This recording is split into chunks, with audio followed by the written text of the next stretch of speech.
Hello and welcome to Celebrate Silver. In this episode, we're meeting with Trevor Waugh, and Trevor needs no introduction.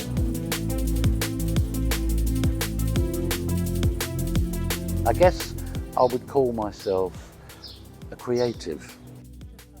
Creativity, it isn't a technique. You can walk down the street, as they say, like anybody, or you could look at Fred Astaire.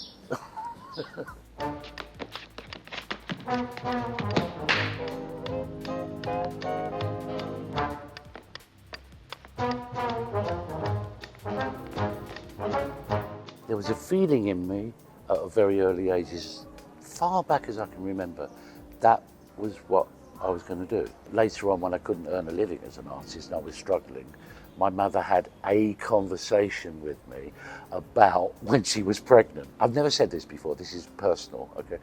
And she said, look, you've always been a success to me, Trevor, because when you were inside me and I was pregnant with you, I prayed to God that you would be an artist when you were born.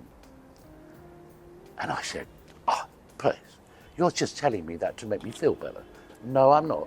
And she said, as soon as you were born, you had a crayon in your hands. And everyone noticed it, especially my grandfather. And apparently, he had said, the boy knows who he is and knows what he wants to do. So let's allow him to do that. I quite like the horses because I've never painted horses before. So I just got that idea that, wild on wild. I had two real gifts as a young boy. One of them obviously was painting, and the other one of course was music. And during the 60s you couldn't evade that. As growing up in London, because it was just bursting with talent.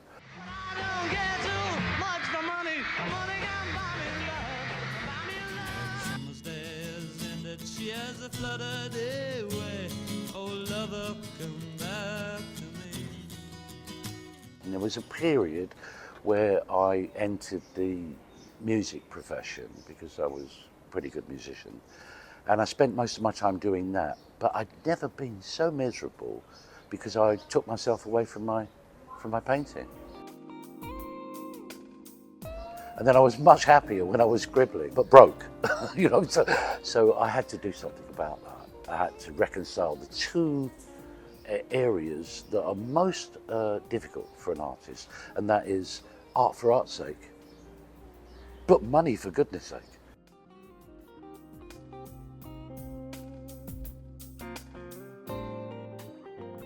Throughout a number of years, to try to, gain some success as an artist, to do something, trying possibly too hard, And then on this one exhibition, a lady came up to me, and she's an art critic, and she said, "You've really arrived." And I looked at her and said, "Where?" I just didn't feel as though I had arrived. I don't think I've ever arrived, and hopefully one never arrives. You just keep going.